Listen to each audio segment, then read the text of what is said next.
Hello everyone. और आज हम समरी करने जा रहे हैं द नेम से की, जो कि झुम्पा लाहिरी के द्वारा लिखी गई एक पॉपुलर नॉवल है जो 2003 में पब्लिश हुई थी। इस कहानी की शुरुआत 1968 कैम्ब्रिज में सेट है, जहाँ पर एक कपल रहता है। हस्बैंड का नाम है अशोक और वाइफ का नाम है आशिमा। ये इंडियन कपल है जो कि कैम्ब्रिज में रह रहा है और ये लोग एक बेबी एक्सपेक्ट कर रहे हैं और अभी ये लोग एक हॉस्पिटल में हैं। अशोक याद करता है कि किस तरीके से वो लिटरेचर से हमेशा फॉन्ड रहा है और उसे किताबें पढ़ना कितना पसंद है, और स्पेशली उसके फेवरेट राइटर निकोलाई गोगोल की। फिर उनका एक बेबी बॉय होता है। बेबी बॉय का नाम उनके बंगाली ट्रेडिशन के अकॉर्डिंग एक किसी एल्डर को रखना था। वो लोग रह रहे हैं कैम्ब्रिज में और उनके रिलेटिव्स रहते हैं इंडिया में। तो नेम के लिए जो उनकी ग्रैंड मदर हैं वो एक लेटर लिखेंगी और वो बताएंगी कि नाम क्या होगा इस बेबी बॉय का। पर क्योंकि लेटर अभी तक आया नहीं है तो वो लोग डिसाइड करते हैं कि इस बच्चे को एक निक नेम दे देते हैं, और उस बच्चे को निक नेम दिया जाता है गोगोल, निकोलाई गोगोल के ऊपर। 6 महीने बाद गोगोल की फूड गिविंग सेरेमनी की जाती है, यानी कि अन्नप्राशन किया जाता है, जिसमें बच्चे के लिए एक रिचुअल रखा जाता है जिसमें पेन को, डस्ट को और मनी को रखा जाता है कि बच्चा कैसे चूज करेगा। ये दिखाते हुए पेन मतलब स्कॉलर, डस्ट मतलब लैंडलॉर्ड और मनी मतलब बिजनेस, पर गोगोल किसी भी चीज़ को नहीं चुनता। 1971 में ये फैमिली बोस्टन शिफ्ट कर जाती है। 5 साल बीत जाते हैं।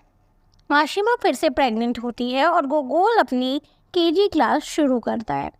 जब वो स्कूल में जाता है तो उसके पेरेंट्स आशिमा और अशोक प्रिंसिपल से मिलते हैं और वो लोग उसे बताते हैं, प्रिंसिपल को बताते हैं कि इस बच्चे का नाम निखिल है, निखिल नाम से इसे एड्रेस किया जाए।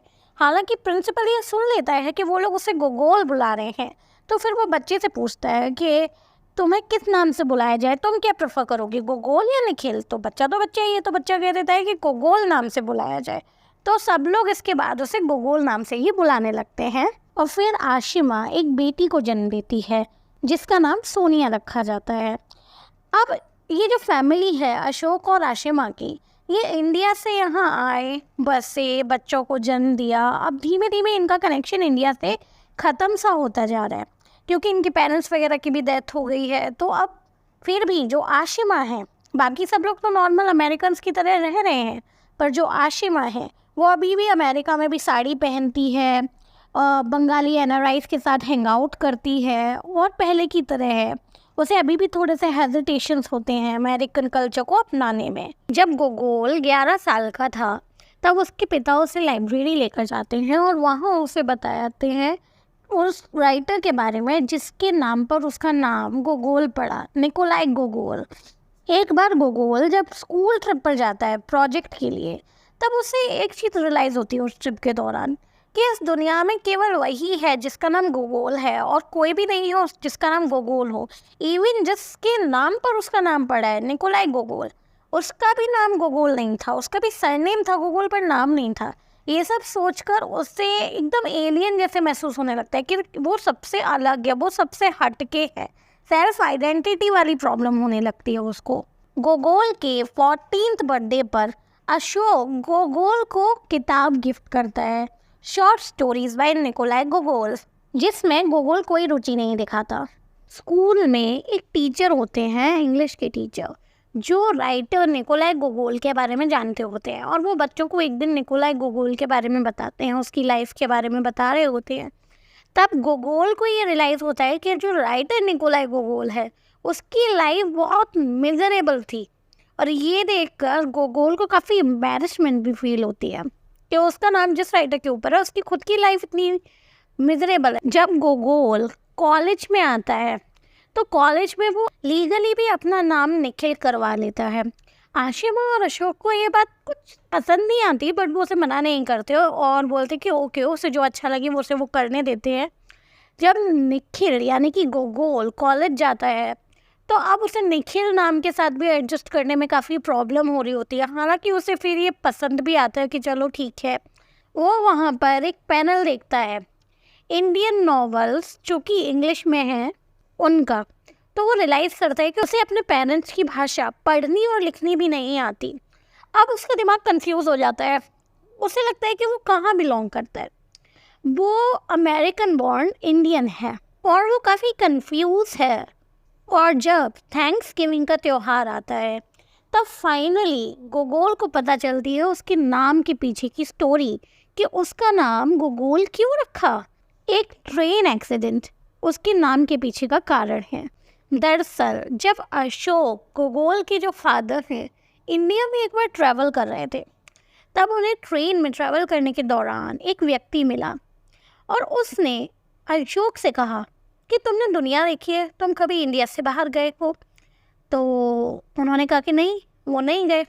और वो अपनी किताब पढ़ने में लगे हुए थे जो कि थी निकोलाई गोगोल की बुक। और उसके बाद उस व्यक्ति से मिलने के बाद उस व्यक्ति ने उन्हें सलाह दी कि उन्हें दुनिया ज़रूर घूम लेनी चाहिए इस दुनिया में जब तक वो है। और उस रात एक ट्रेन एक्सीडेंट हो गया। ट्रेन एक्सीडेंट में काफ़ी लोग घायल हुए, काफ़ी लोगों की जान चली गई। अशोक भी उसी ट्रेन में थे तो इसीलिए वो भी घायल हो गए। अब जो सेव करने वाले लोग जो आए, जो बचाव दल से आए, उन्हें दिख नहीं रहा था कि कौन कहाँ कैसे है।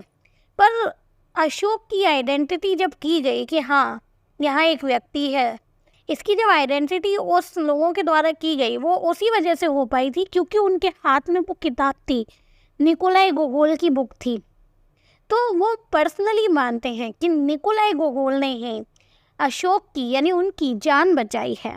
और उसी ट्रेन एक्सीडेंट के बाद अशोक को रियलाइज़ हुआ कि उसे उस व्यक्ति की बात मान लेनी चाहिए और दुनिया घूमनी चाहिए, इंडिया से बाहर जाना चाहिए। तभी उन्होंने मेहनत की, अप्लाई किया, अमेरिका आए, जॉब ढूंढी। तो दैट्स द स्टोरी। इसी वजह से उन्होंने जब निकनेम देने की बात आई अपने बेटे को गोगोल नाम दिया, निखिल गोगोल, निकोलाई गोगोल। 1994 में गोगोल एनवाईसी में शिफ्ट हो गया। वो अब एक आर्किटेक्ट के रूप में काम करने लगा। वहाँ वो मैक्सीन नाम की एक लड़की से मिला। अब गोगोल मैक्सीन के काफ़ी क्लोज आ गया। वो मैक्सीन की फैमिली के साथ वक्त बिताता, मैक्सीन के घर वालों के साथ रहता, टाइम स्पेंड करता। मैक्सीन के घर में ही वो मूव इन भी कर गया। धीमे धीमे करके वो अब ज़्यादा कनेक्शन भी नहीं रखता था आशिमा और अशोक से, अपनी फैमिली से भी कम बात करता था। तो एक दिन आशिमा का कॉल आता है गोगोल को और आशिमा कहती है कि अशोक 9 मंथ्स के लिए ओहायो जा रहे हैं और इसीलिए लास्ट टाइम अपने फादर से मिलने के लिए तुम आ जाओ।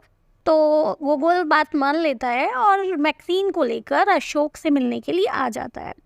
वो एक लंच के लिए केवल आता है, पूरे दिन के लिए भी नहीं आता। और फिर जो अशोक होता है वो ओहायो के लिए निकल जाता है।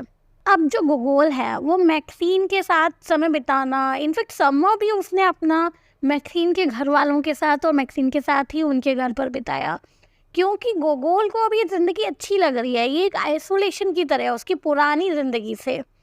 ऐसे ही कुछ समय बीत जाता है। आशिमा काफ़ी लोनली हो गई है अपने घर में। वो अपने लाइफ के बारे में सोचती है, उससे उसके बच्चों की दूरी, और अभी उसके हस्बैंड जो अशोक हैं वो भी ओहायो में रह रहे हैं, उसका इंडियन कल्चर से कैसे बिछड़ते जाना, इन सब के बारे में वो सोच रही होती है। और तभी एक कॉल आता है जो आशिमा की पूरी ज़िंदगी बदल के रख देता है। एक ही मिनट में अशोक की डेथ हो गई होती है हार्ट अटैक से। और फिर नेक्स्ट डे सोनिया और गोगोल आते हैं।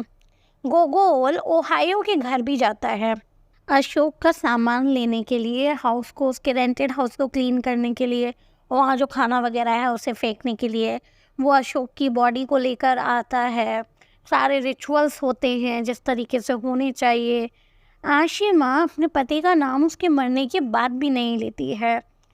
और मैक्सीन भी आती है इन लोगों से मिलने के लिए, पर मैक्सीन को भी काफ़ी ऑकवर्ड लगता है उस घर में, क्योंकि पूरा घर जैसे वो पहले आई थी लंच पर वैसे नहीं था।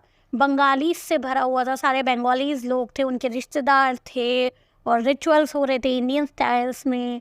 तो मैक्सीन को भी थोड़ा आउटकास्टेड सा फील होता है। बाद में गोगोल का और मैक्सीन का ब्रेकअप हो जाता है और कुछ समय बीतने के बाद गोगोल एनवाईसी वापस आ जाता है। एनवाईसी आके भी गोगोल को काफ़ी नॉस्टैल्जिक फील हो रहा होता है, इमोशनल फील हो रहा होता है। और वो एक मेमोरी को याद करता है जहाँ आशिमा, अशोक, छोटा सा गोगोल, बचपन का गोगोल और सोनिया ये लोग बीच पर जाते हैं और अशोक और गोगोल बीच पर उतनी दूर तक अकेले जाते हैं, आशिमा और सोनिया को बीच पर छोड़कर उतनी दूर तक जाते हैं जहाँ कोई रास्ता नहीं बचता और जाने का। अशोक और गोगोल साथ में होते हैं, तो वो लोग एक पिक्चर लेना चाहते थे, बट क्योंकि वो कैमरा वही स्टार्टिंग पॉइंट पर छोड़ आए थे तो कोई ऑप्शन नहीं था। तब अशोक ने गोगोल से एक बात कही थी कि कैमरा की कोई ज़रूरत नहीं है, तुम हमेशा बस जर्नी को याद रखना, जो तुमने और मैंने जो रास्ता साथ में तय किया तुम बस हमेशा उसे याद रखना। अब 1 साल बीत जाता है और जो हमारा गोगोल है वो NYC में है, अपने एग्ज़ाम की तैयारी कर रहा है जिससे वो लाइसेंस्ड आर्किटेक्ट बन सकता है। आशिमा के कहने पर गोगोल मौसमी मजूमदार को कॉल करता है मिलने के लिए। मौसमी मजूमदार इन लोगों की फैमिली फ्रेंड की बेटी है। गोगोल और मौसमी बचपन में मिले हुए हैं because all the Bengali family जो वहाँ रहती थी आपस में साथ में गेट टुगेदर किया करती थी, तो वो मौसमी से एक बार में मिलने के लिए जाता है। मौसमी अब काफ़ी चेंज हो गई है दिखने में और सब चीज़ों में। जब वो खुद को निखिल के इंट्रोड्यूस करता है तो मौसमी शॉक में रह जाती है क्योंकि उसे तो पता है कि उसका नाम गोगोल है। मौसमी बताती है कि वो पेरिस गई थी पढ़ाई पूरी करने के लिए और उसे पेरिस काफ़ी पसंद आया। उसकी तो उसका एक बॉयफ्रेंड था जिससे उसकी शादी भी तय हो गई थी, सब कुछ तैयारी हो गई थी और पूरी बंगाली वेडिंग के लिए। पर 1 हफ्ते पहले, शादी से 1 हफ्ते पहले ही उसका किसी आर्ग्यूमेंट की वजह से उसके बॉयफ्रेंड से झगड़ा हो गया और सब कैंसिल हो गया और उनकी शादी टूट गई। इसके बाद गोगोल और मौसमी मिलने लगे, दोनों एक दूसरे को पसंद करने लगे। गोगोल को मौसमी के साथ की इंटीमेसी भी काफ़ी पसंद थी और उसे इस बात का कंफर्ट भी था कि उसे उसके बचपन का नाम गोगोल भी पता है, हालांकि वो प्रेफर करता था कि वो उसे निखिल ही बुलाए। 1 साल और बीत जाता है और अब मौसमी और गोगोल पूरी मतलब रिचुअल से, इंडियन बंगाली रिचुअल से शादी करते हैं। ऑब्वियसली वो दोनों ही इस वेडिंग को बिल्कुल एंजॉय नहीं करते, बट वो अपने पेरेंट्स की खुशी के लिए कर लेते हैं। उसके बाद वो लोग पेरिस घूमने के लिए भी जाते हैं, जहाँ पर भी गोगोल को काफ़ी आइसोलेटेड फील होता है क्योंकि मौसमी इस शहर को पहले से ही जानती है और वो नहीं जानता। मई के महीने में मौसमी की जो एक फ्रेंड होती है वो प्रेग्नेंट होती है, तो वहाँ पर वो लोग जाते हैं, वहाँ पार्टी होती है। तो उस पार्टी के दौरान ये लोग बात कर रहे होते हैं नामों के बारे में कि बेबी का क्या नाम रखना चाहिए एंड ऑल। तो मौसमी सबके सामने कह देती है कि निखिल का नाम तो गोगोल था। ये सुनकर भी गोगोल को अच्छा नहीं लगता कि क्यों सबको बताया, उसको काफ़ी ऑकवर्ड महसूस होता है। अब गोगोल और मौसमी की लाइफ चल रही होती है, पर मौसमी का उसके पुराने हाई स्कूल का एक कनेक्ट था जिसका नाम था दिमित्री, उसके साथ अफेयर शुरू हो जाता है। अब 1 साल बीत जाता है और ईयर होता है 2000 और क्रिसमस होता है। क्रिसमस पर आशिमा काफ़ी नॉस्टैल्जिक फील करती है अपने घर के बारे में कि कैसे उसके दोनों बच्चे हैं पले बड़े हैं, उनकी कितनी यादें हैं इस घर से, और इन्हीं सब चीज़ों को लेकर आशिमा काफ़ी नॉस्टैल्जिक फील कर रही होती है। और वो एक क्रिसमस पार्टी ऑर्गेनाइज करती है इस घर में। ये एक लास्ट क्रिसमस पार्टी होने वाली है क्योंकि आशिमा ने डिसाइड किया कि वो इस घर को बेच देगी, उसके बाद वो इंडिया चली जाएगी। वो 6 महीने अपने घर कलकत्ता में बिताएगी, इंडिया में बिताएगी, और 6 महीने अपने बच्चों के साथ अमेरिका आकर बिता लिया करेगी। इसीलिए वो लास्ट टाइम इस घर में क्रिसमस पार्टी का आयोजन करती है। अब उसकी बेटी सोनिया ने भी अपने बॉयफ्रेंड बेन से बंगाली रिचुअल से शादी कर ली है और जो गोगोल है उसका भी डिवोर्स होने वाला है मौसमी से, क्योंकि गोगोल को पता चल गया था कि मौसमी उसे चीट कर रही है। आखिर में इस बात से प्लीज है, काफ़ी खुश भी है, क्योंकि उसे इस बात की कम से कम खुशी है कि उसका बेटा ड्यूटी के नाम पर एक सैड रिलेशनशिप को निभाने में नहीं लगा रहेगा। जैसा कि अगर वो इंडिया में होते तो शायद उसके बेटे को, जो उसकी जनरेशन के लोग हैं निभा रहे हैं, वैसे उसे भी निभाने के लिए कहा जाता या वो निभाता। तो इस बात से खुश है कि वो नहीं निभा रहा है और वो डिवोर्स ले रहा है। मतलब दुखी रहने से तो यही अच्छा है। वो जब शावर ले रही होती है तो वो एकदम पेन महसूस करती है, बहुत ज़्यादा पेन, उसकी लोनलीनेस का, बिना अशोक के इस घर में। पर फिर वो अपने आप को शांत करती है और गोगोल, सोनिया, बैन इनका इंतज़ार करती है कि वो लोग क्रिसमस पार्टी के लिए आ रहे होंगे। अब क्रिसमस पार्टी स्टार्ट होती है और गोगोल ये काफ़ी दुखी महसूस करता है क्योंकि अब उसकी माँ 6 महीने के लिए इंडिया होंगी, तब वो उनसे नहीं मिल पाएगा। तो काफ़ी नॉस्टैल्जिक फील करता है, उसे याद आता है कि कैसे उसने बचपन में अपने पेरेंट्स को कन्विंस किया था कि नहीं, हम भी हमारे घर पे क्रिसमस मनाया करेंगे जैसे बाकी के फैमिलीज़ में मनाया जाता है। पार्टी चलती है, चारों ओर हंसी खुशी, थोड़ा सा सैड एंड हैप्पी इमोशंस होते हैं, वार्म फीलिंग होती है। और गोगोल अपना कैमरा लेने के लिए अपने पुराने कमरे में अपस्टेयर जाता है और उसे वहाँ पर एक बुक मिलती है। बुक का नाम है शॉर्ट स्टोरीज बाय निकोलाई गोगोल, जो कि उसके बचपन में उसके फादर ने उसे गिफ्ट की थी। वो फाइनली उस किताब को पहली बार ओपन करता है और उसे ओपन करने के बाद उसमें उसे एक मैसेज लिखा हुआ मिलता है। और वो मैसेज क्या था? The man who gave you his name from the man who gave you your name. यह पढ़ने के बाद गोगोल डिसाइड करता है कि नीचे शायद अभी कैमरा की ज़रूरत नहीं है, और वो वहीं बैठकर एक शॉर्ट स्टोरी पढ़ने लगता है, द ओवरकोट। तो ये थी समरी ऑफ द नेम सेक। अगर आपको ये समरी पसंद आई हो तो मेरे यूट्यूब चैनल को सब्सक्राइब करना ना भूलें। अगर आपको कोई क्वेरी है या सजेशन है तो आप कमेंट सेक्शन में मुझे वो पूछ सकते हैं।